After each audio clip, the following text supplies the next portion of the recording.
আজকে আমার দেবর এসেছে বাসায়। আমার হাজবেন্ড তো ভীষণ খুশি তার বন্ধুকে পেয়ে। এখন বন্ধুর সাথে সে বাহিরে যাবে, রেস্টুরেন্টে গিয়ে পাস্তা খাবে। আমিও রেডি সেডি হয়ে আসছি, বাট আমাকে নাকি নিয়ে যাবে না। ওরা দুই বন্ধুই যাবে বাহিরে রেস্টুরেন্টে পাস্তা খেতে, কিন্তু আমি এটা কিছুতেই হতে দিব না। সন্ধ্যার পর ওদের বাসা থেকে বের হতে দিব না। দরকার হয় আমি নিজে রেস্টুরেন্ট স্টাইলে পাস্তা বানিয়ে ওদেরকে খাওয়াবো। তো যা ভাবনা তাই কাজ, ওদেরকে বসায় দিলাম। ওরা দুইজন বসে বসে গেম খেলতেছে, আর এদিকে আমি বসে পড়লাম রান্না বান্না করতে। একদম চ্যালেঞ্জ নিয়ে বসছি আজকে, যে কোনো ভাবেই হোক রেস্টুরেন্টের থেকে বেটার আমাকে করতেই হবে। পানির মধ্যে অল্প একটু তেল আর লবণ দিয়ে দিলাম, তারপরে পাস্তাগুলো দিয়ে দিলাম সিদ্ধ করার জন্য। আমি তো ভাবতেছি আজকে রেস্টুরেন্টের থেকেও মজা করে বানাবো। চিকেন নিয়ে নিছি, চিকেনের সলিড পিস গুলো একদম ছোট ছোট টুকরা টুকরা করে কেটে নিছি। পাস্তার মধ্যে আমি সবজি থেকে শুরু করে চিকেন সবকিছু দিব বাসায় যা যা আছে, যাতে অনেক মজা লাগে খেতে। পাস্তা এদিকে সিদ্ধ হয়ে গেছে, আর চিকেনের ছোট ছোট পিস গুলোর মধ্যে আমি লবণ, সয়া সস, একটু বাটা মশলা, গোলমরিচের গুঁড়া সবকিছু দিয়ে ভালোভাবে ম্যারিনেট করে রেখে দিলাম। পাস্তা সিদ্ধ তো হয়ে গেছে, এটাকে এখন ঠান্ডা পানি দিয়ে ধুয়ে রেখে দিব। আর বাসায় যা যা সবজি আছে সবকিছু আমি নিয়ে আসলাম। গাজর নিচে একটা, গাজরগুলোকে কিউব কিউব করে কেটে নিলাম। ফ্রিজে একটা ব্রোকলি ছিল,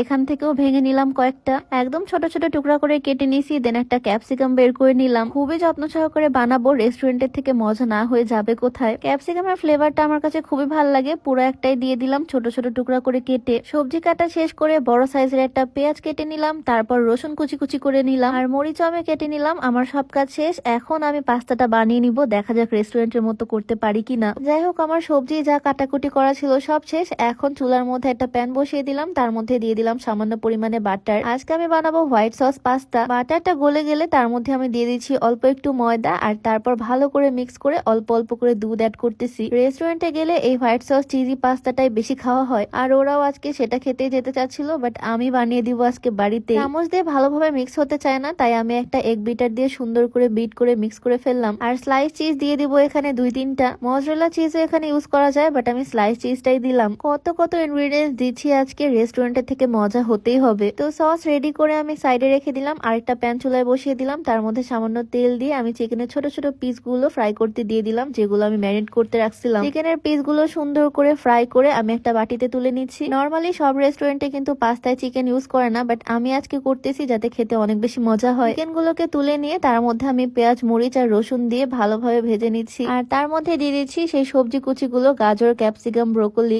এত কিছু ইউজ না করেও কিন্তু হোয়াইট সস পাস্তা বানানো যায়, খেতেও মজা হয়। যাই হোক, এখানে সামান্য একটু লবণ দিয়ে আমি ভেজিটেবল গুলো সুন্দর করে ভেজে নিলাম, আর তার মধ্যে দিয়ে দিলাম চিকেন গুলো। এখন আমি পাস্তা গুলো দিব, আর পাস্তা গুলো রান্না করে নিব সুন্দর করে। পাস্তা গুলো দিয়ে সবকিছুর সাথে ভালোভাবে মিক্স করে আমি সেই হোয়াইট সসটা দিয়ে দিচ্ছি।